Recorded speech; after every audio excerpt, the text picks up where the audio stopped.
একটা কথা বলো, আমি যখনই তোমার সামনে এসি তখনই তুমি কেন চশমা পরে নাও? ডাক্তার বলেছে যখনই মাথা যন্ত্রণা আসবে তখনই চশমা পরে নেবে। আচ্ছা, বিয়ের পরে আমি যখন হাসতাম তুমি আমাকে কি বলতে মনে আছে? হ্যাঁ মনে আছে, চাঁদের হাসি বাঁধ ভেঙে যায়। এখন হাসলে তো কিছু বলো না, এখন কি হাসি ভালো লাগে না? এখন তো তোমাকে হাসতে দেখি না, কই একটু হাসো তো।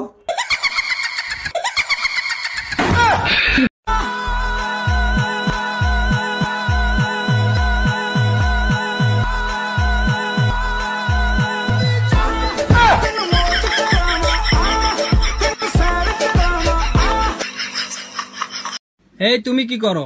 আমি টিকটক বিশ্ববিদ্যালয়ের নিয়মিত একজন স্টুডেন্ট। নাম কি?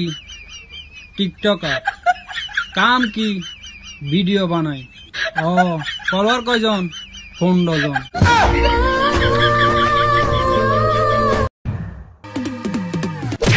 কালকে পরীক্ষা, তুই জানিস না কেমন সরে লেখে 1 ঘন্টা ধরে পড়াইতেছি। 2 + 2 কত?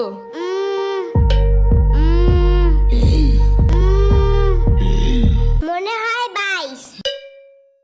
হে গাইস, আমার দ্বারা আর ভিডিও ভাইরাল করা।